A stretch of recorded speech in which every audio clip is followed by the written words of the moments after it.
As Laurie said, our topic for today is 5 reasons to migrate to a modern identity solution with Azure Active Directory.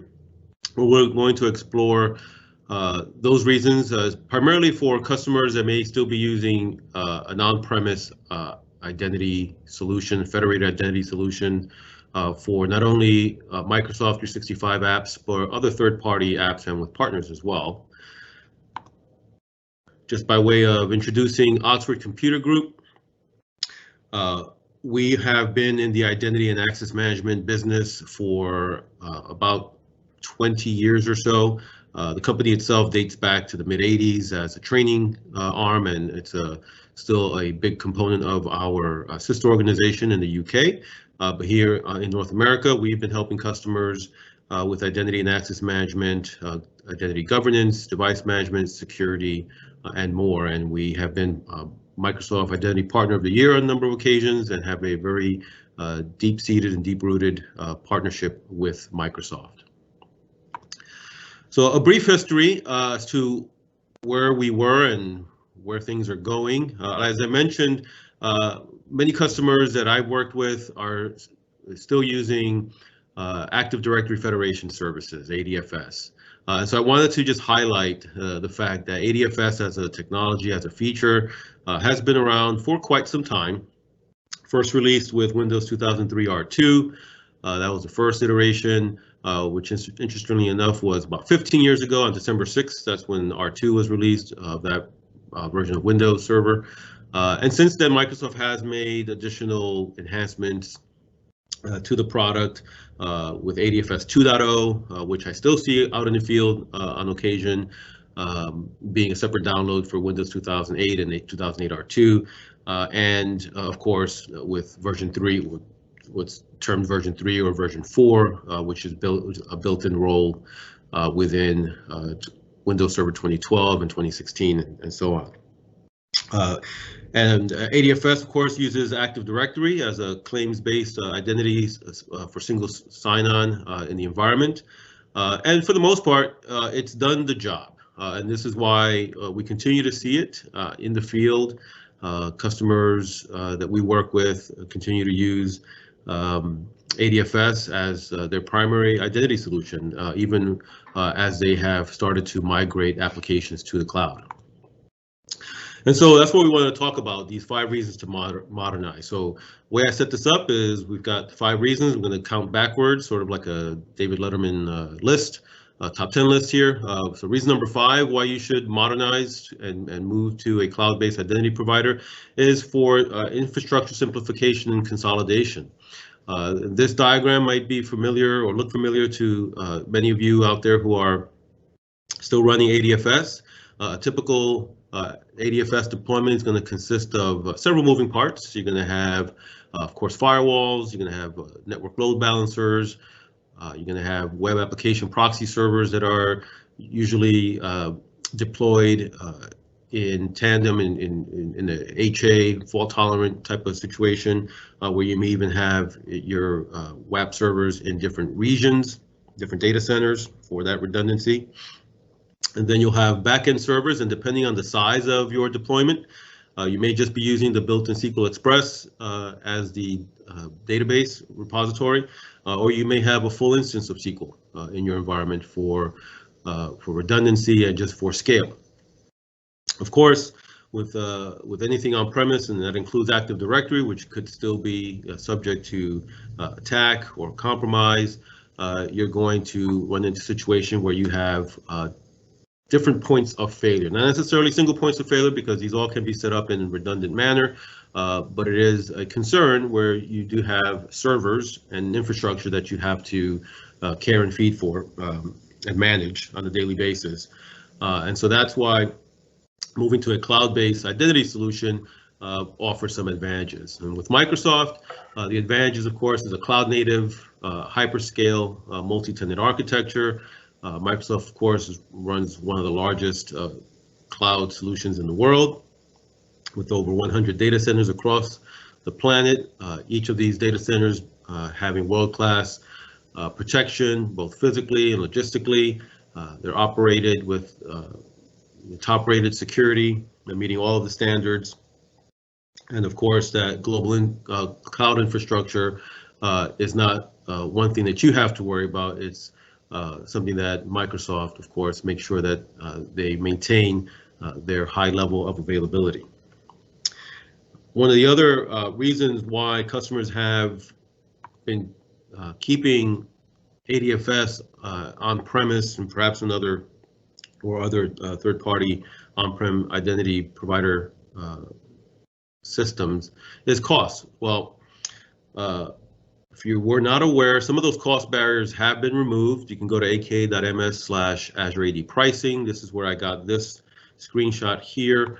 But essentially, two of the things that might have been blockers in the past, and that is the limitation on applications that you can use for single sign-on, and also MFA. Those have been removed. Back on April 30th of this year, it was announced by Brad Anderson of Microsoft that Azure AD single sign-on is now available for an unlimited number of cloud apps at no extra cost.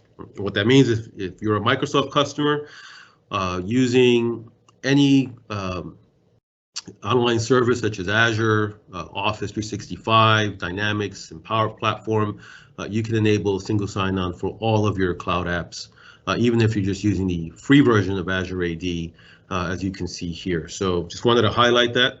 That limitation has been removed, and you can now do single sign-on for all of your applications in your environment, no longer the limit on 10 as it had been in years past. Also, MFA, native in the cloud, is freely available, and there are some different features and functionality, of course, depending on the tier that you're on, but from a starting point, if you're a startup and just looking to get started, you have no on-prem infrastructure, and you just need a good identity provider with good security. The security defaults now available in Azure AD provide that baseline security where all your users can have MFA enabled, which of course we know is important to cutting down on the number of attacks in an environment. Reason number 4, you want to maximize productivity and improve your user experience. With Azure AD, you can connect any type of app. I still see, some think that Azure AD is just built for Office 365, and that's, of course, not the case. Any kind of SaaS or on-premise app can be connected with Azure AD and provide identity as a service. And that includes all the well-known third-party SaaS apps like Concur and Box, Dropbox, G Suite, Salesforce, etc.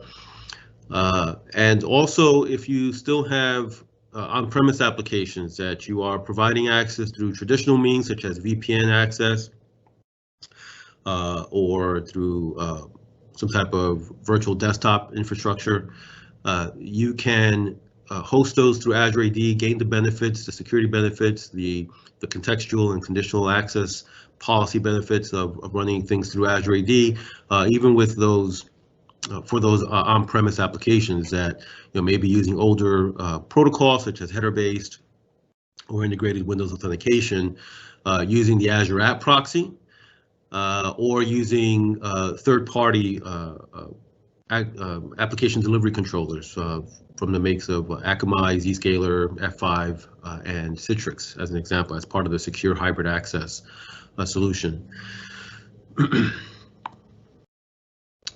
And just furthering that point, you can deliver that consistent single sign-on experience for those third-party SaaS and for those legacy apps to your users.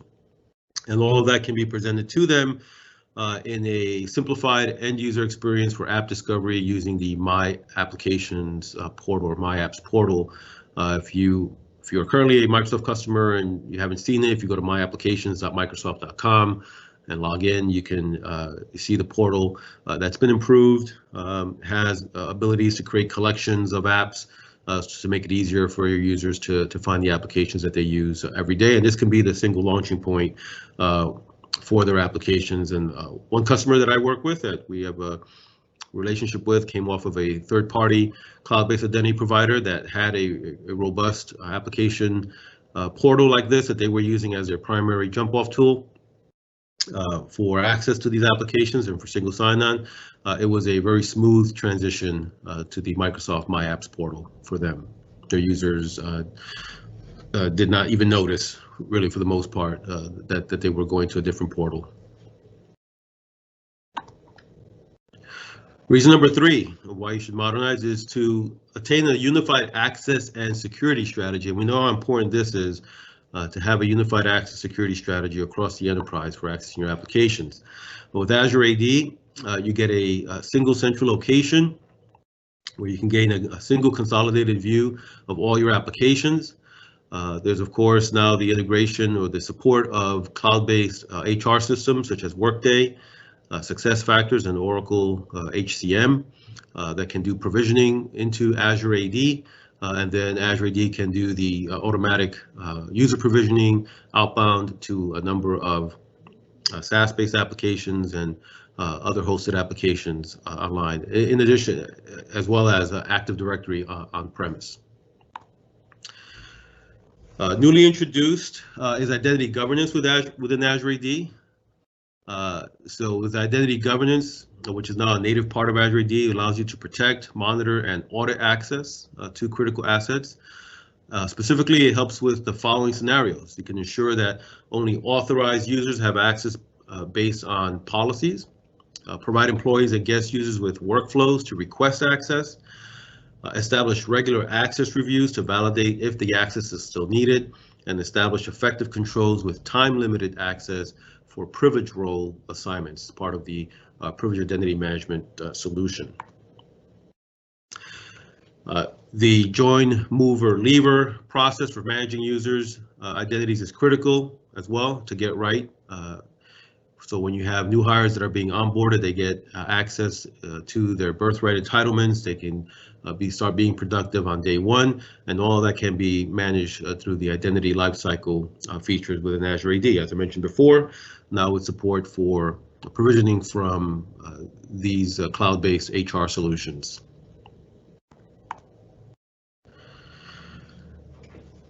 And as part of the entire access lifecycle, reviewing access rights over time becomes another critical component of identity governance. You can give employees and partners the ability to do self-service so they can request that access to resources, have managers review access for their teams, and revise that access as needed. If you want to learn more about that, you can go to aka.ms/identity governance to learn about entitlement management, which is now in GA in Azure AD. Well, beyond just internal access, of course, we know that the future of collaboration extends beyond the enterprise. And this is why Microsoft is deeply invested in making Azure AD your universal platform for any user and any identity. We believe that it's important for the future that for collaboration that it extend beyond the enterprise. And that organizations have a way to simplify how they secure and manage access, not only for employees, but also for customers and for partners. Now, I know previously organizations had to manage their employees, partners, and customers with disparate tools due to distinct expectations around user experience, access to resources, and even layers of security that were needed. Today, those distinctions are less important compared to the ability to offer a secure, customized experience for every type of user using any identity. Organizations, too, are realizing the benefits of streamlining their identity solutions and also need to be able to develop for and manage these identities at scale. That is why now the abilities with external identities within Azure AD gives that flexibility to be able to use Azure AD as that central point for all identities, regardless of the type, whether it be employees, partners, or customers, and provide that secure access to those applications and other resources in the environment. As part of your digital transformation journey with customers and partners, there are a few key questions to consider. Can your partners, suppliers, distributors, or vendors easily collaborate with your employees? Do customers have seamless sign-up and sign-in experiences? Are you able to secure your external users and their data while providing a reliable 24/7 service? Well, this is where Microsoft's Customer identity as a service, or CIAM, can come in. User-centric customizations and controls enable you to offer an on-brand, customized digital experience that is flexible to your users' preferences. Built-in security and compliance that protect your applications, customers, and your brand with Microsoft's depth and breadth of intelligence behind the scenes. And finally, global and scalable service. It's a global and scalable service that offers reliability and gives you the confidence to scale to your global users.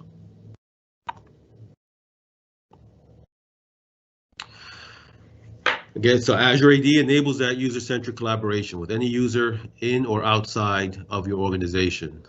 For instance, with B2B or business-to-business collaboration features, you can enable employees to invite their collaborative partners to access resources within your tenant, allow business partners to request that access, or connect your external partners to your, for instance, SharePoint Online or Office 365 applications, in addition to other SaaS apps or custom on-premise line of business applications that are being managed through Azure Active Directory. In addition to that, you can create a flexible user experience that starts with the authentication experience. Bring your own identity, or BYOI, is a term that was coined for the ability to sign up or sign in using the identity you want or already have. We know that today the average user has multiple digital identities.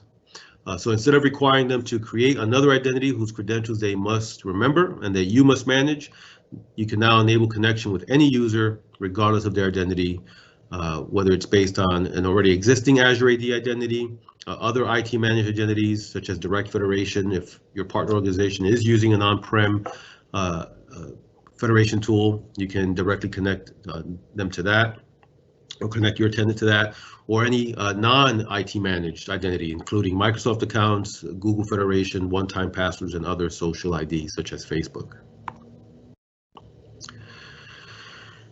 Another key element of a flexible user-centric experience is the ability to customize the user journey.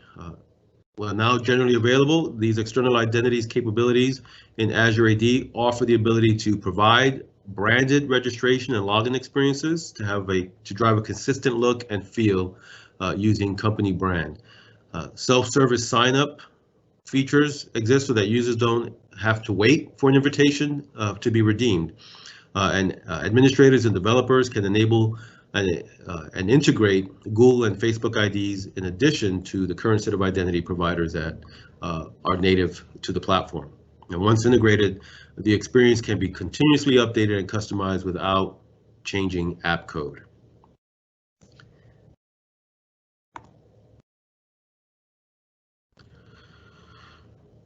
Collaborating with partners is both more seamless and secure when they use their own credentials rather than memorizing a new username and password that you can assign.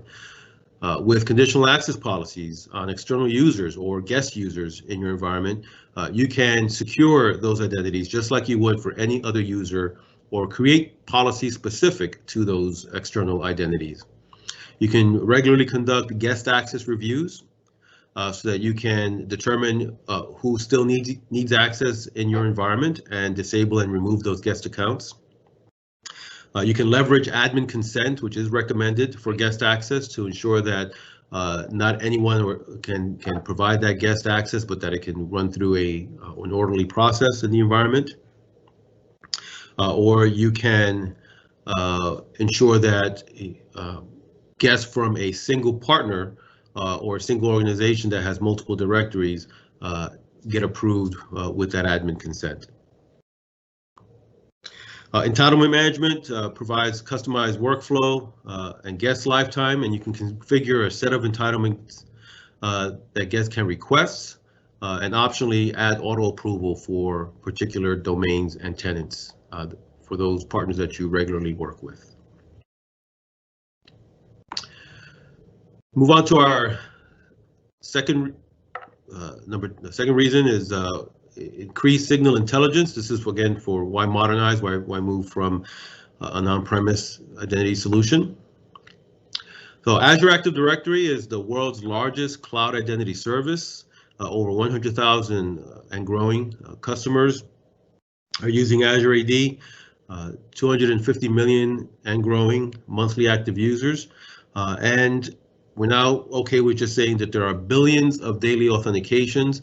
Those numbers, of course, will fluctuate. There's new technologies that are being implemented and introduced into Azure AD, one of them being, for instance, Continual Access Evaluation Protocol, which is a standards-based protocol that allows users to not have to be prompted for authentication continuously or repeatedly, but instead their device state and their location can be monitored and only prompt them for re-authentication as needed when a change is detected in their environment or as part of their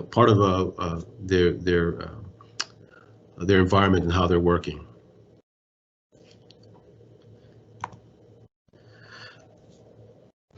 Some more of the advanced features with Azure AD that provide that signal intelligence is conditional access. So with conditional access, you want to make sure that only the right people with the right resources on secure devices can access your data from anywhere in the world. We know now it's even more important with remote work now being a thing that not only was perhaps a privilege in some organizations, but is here to stay. With conditional access, it's that intelligent policy engine that's built just for that purpose. It allows for robust controls that allow you to define specific conditions on how users authenticate and gain access to apps and data. You as the administrator can customize and manage automated policies and get reporting on the policies applied for each sign-in. Conditional access gives you the power to enforce the core principle of zero trust, which is never trust and always verify. The zero trust security model relies excuse me, on a security policy engine to make access decisions that you can enforce throughout the digital estate. Microsoft Conditional Access enables organizations to fine-tune access policies based on contextual user, device, location, and session risk information. And that all adds up to give you better control on how users access corporate resources. You can then use additional challenges such as multi-factor authentication or terms of use or access restrictions to decide whether to allow, deny, or control access.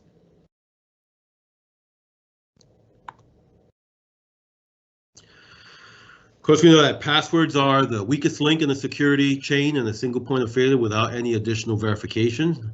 So the one thing we urge everyone who's listening to this webinar is, if you haven't done so already, is to just enable MFA. We know that MFA can prevent 99.9% of identity attacks, and that's just not a number that's thrown out, that is verifiable. But with Azure AD, there are a broad range of authentication options that help you to determine which one is going to work best and fit the needs for your business and your users. Passwordless methods help make MFA more convenient for your users.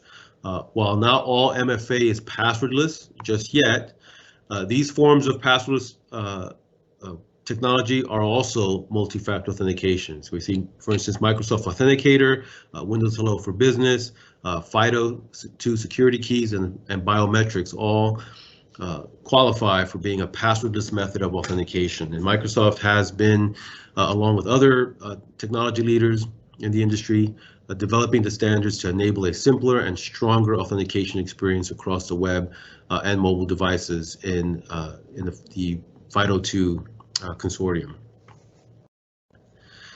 Microsoft MFA credentials that are passwordless, as I mentioned before, include Authenticator, Windows Hello for Business, and those security keys. And now there are a number of different partners that Microsoft has been working with, like Ubico, Facian Technologies, and HID Global, that manufacture those hardware-based and NFC-enabled badges and USB and biometric keys that are available in the marketplace. And so far, already over 100 million users are using passwordless authentication, and that number is going to grow. So definitely take a look at your current MFA solution and make that #1 priority in your environments to make sure you're securing your identity. And with Azure AD, that becomes even easier.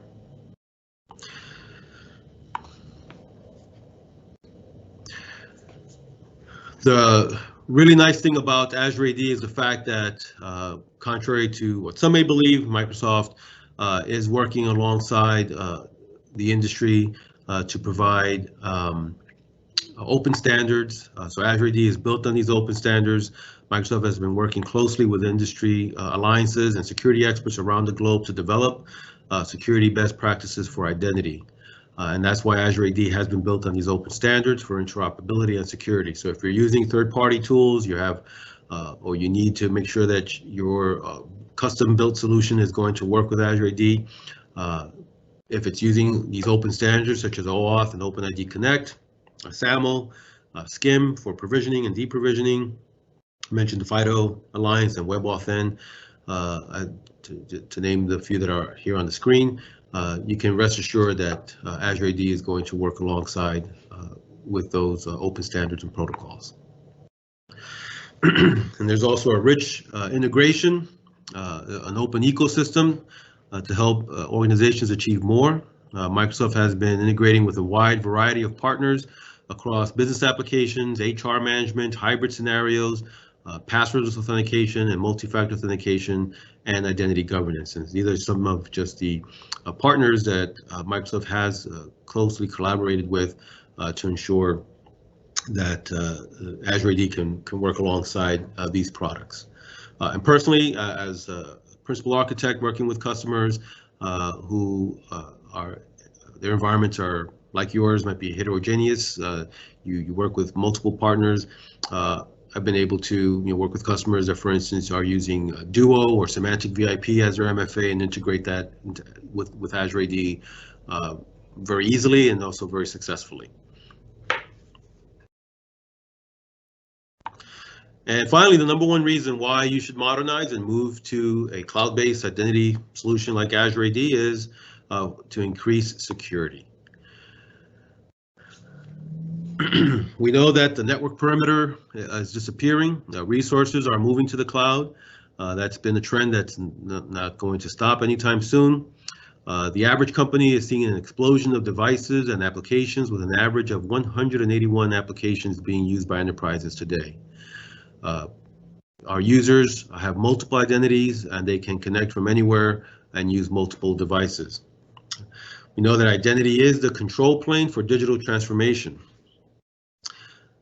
We mentioned before Zero Trust. Having a single strong identity for both your users and for your devices is a key part or key principle of any Zero Trust strategy.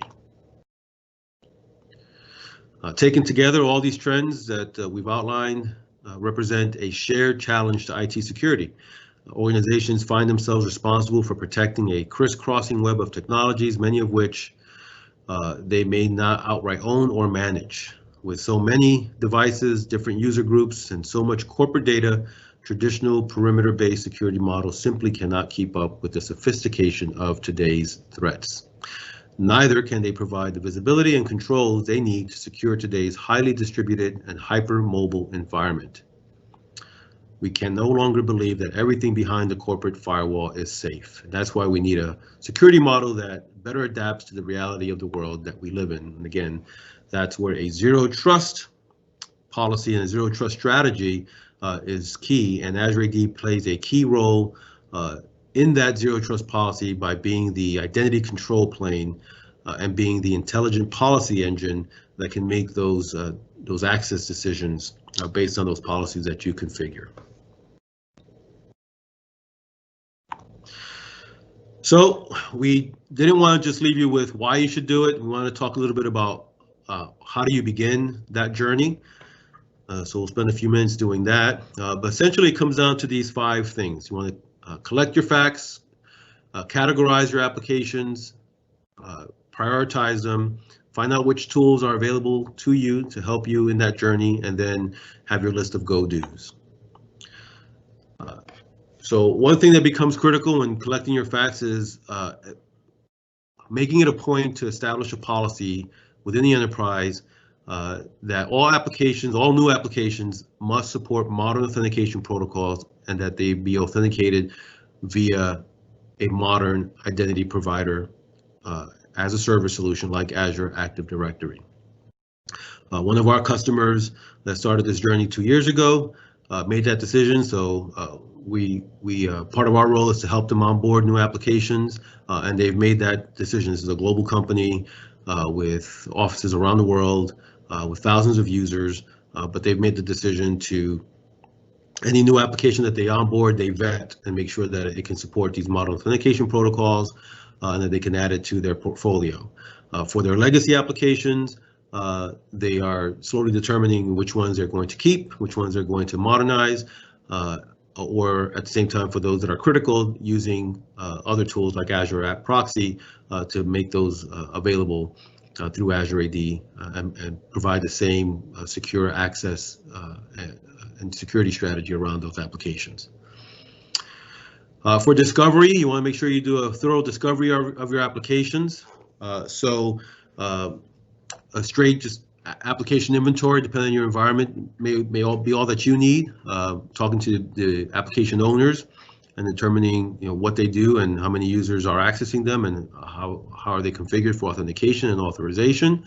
But you may need more automated tools for larger environments. So if you are using a cloud app security broker to do that, that may be able to provide you insights into how users are accessing or which applications users are accessing in the environment.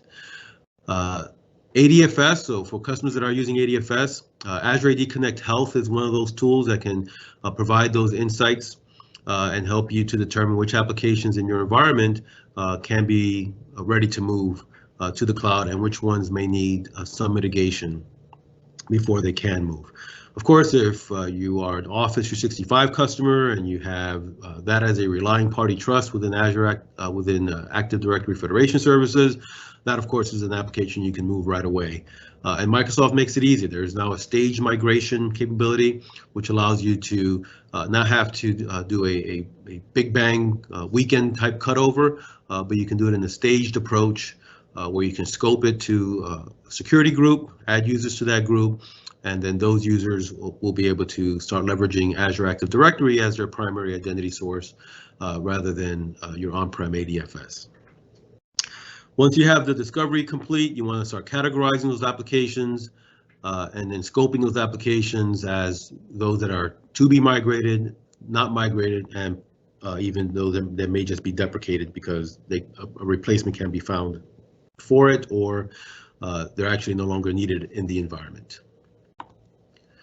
From the low-hanging fruit point of view, these are the kind of applications that you want to connect first. So if you're using any of these types of applications, these are those that appear in the Azure App Gallery, Azure AD App Gallery, which there are thousands of applications. We used to put a number on it. Started with 6 years ago when I started working with Azure AD, it was 2,500, grew to 3,000, over 4,000, and now it's something we don't necessarily focus on because pretty much any application that you need to connect to that's using a modern authentication protocol can be configured fairly simply.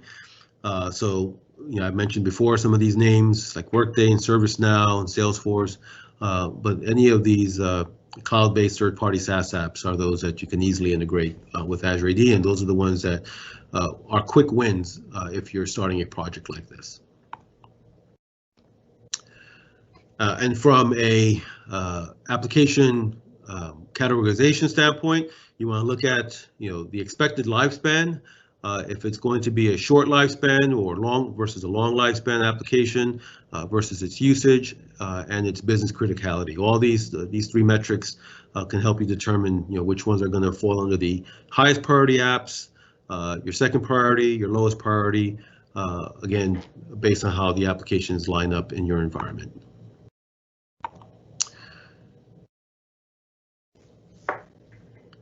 So from a prioritization standpoint, once you've had them categorized and you've done that discovery, again, as mentioned, number one on the list would be those third-party SaaS applications that are in the gallery, because those are the easiest ones to configure.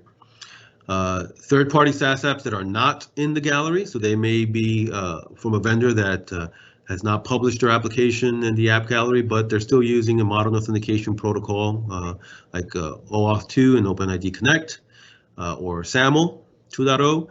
Those applications can also generally be configured rather easily with the exchange of the critical metadata for the applications, just like you would do if you're using ADFS, and be integrated in Azure AD. Then there are those federated apps, might be apps that you're using that are custom line of business applications or those from your partners. But again, if they support that modern authentication protocol, very likely they can be integrated within Azure Active Directory. And then finally, those legacy apps that may be header-based or using Kerberos and integrated with authentication. Those take a little bit more work, but if using the Azure App Proxy or secure hybrid access with those partners mentioned before, like Citrix and F5, those two can also be published within Azure AD, and you get that, again, the standardized and unified access and security strategy.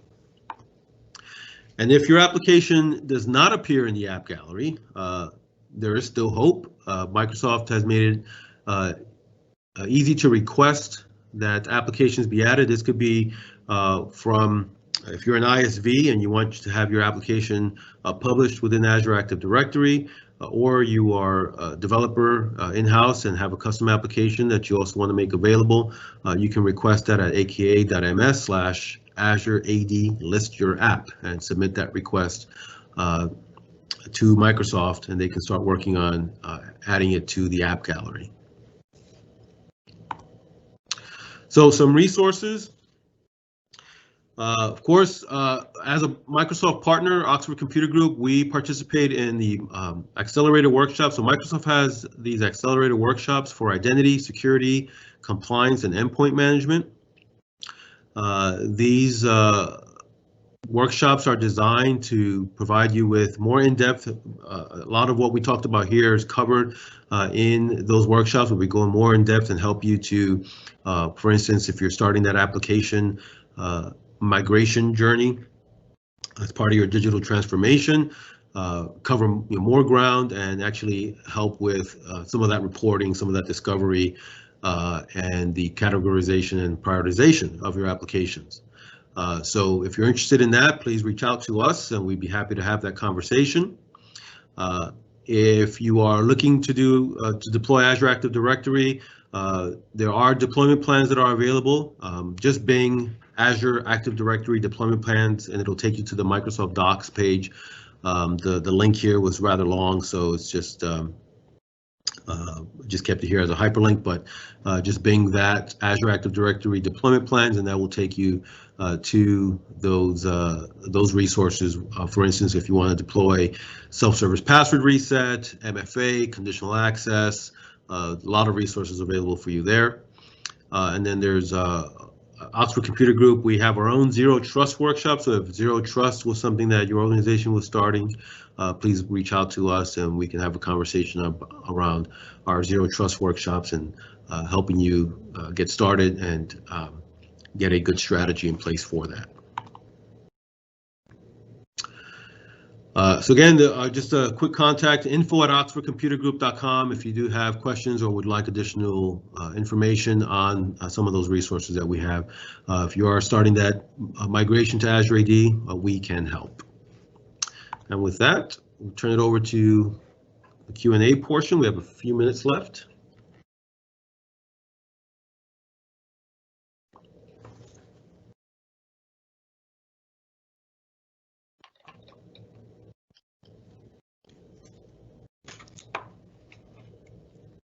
Thank you, Frank. Thank you, Frank. And just maybe one question from my side. Do you have any observations based on your customer deployments in the past? Any kind of recommendations that were not yet discussed or covered in the resources that you shared? Well, I think one of the I would say really important, if not most important thing when starting an application migration journey is to really get an understanding of the applications in the environment. One customer that we worked with that had as their goal strategically, so what was good in their case was that they had executive buy-in and sponsorship, so that's really important as well. and they had determined that they want to move to a place where they were leveraging single sign-on across the board. They knew it was going to help improve their security posture, so they had already made that decision. And they had an application that it was SAP, so you could imagine the level of criticality for an organization that does manufacturing to have SAP be one of those key applications. And in their case, they ran into a particular issue that required some custom development work to take place in order to get single sign-on to work with, and this is 2 years ago, so things might have changed a little bit, and it also determines the version that they were on at the time. But they made that decision. They made the commitment to modify that particular critical application so that they can achieve that goal. So I think for organizations starting this, make sure you have executive sponsorship.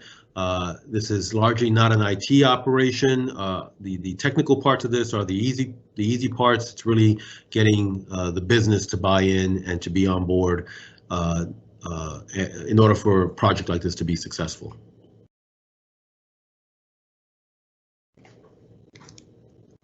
Thank you, Frank. You're welcome. I believe there is a question in the chat window around the links to the resources that were shared, and I will post the link to the deployment plans. Now for the slides, so the content will be, I assume, Frank, it will be posted on the website of Oxford Computer Group, right? Yes. And I believe all the participants who registered for the event will receive a link to the content. So stay tuned. We will have a follow-up communication after this event.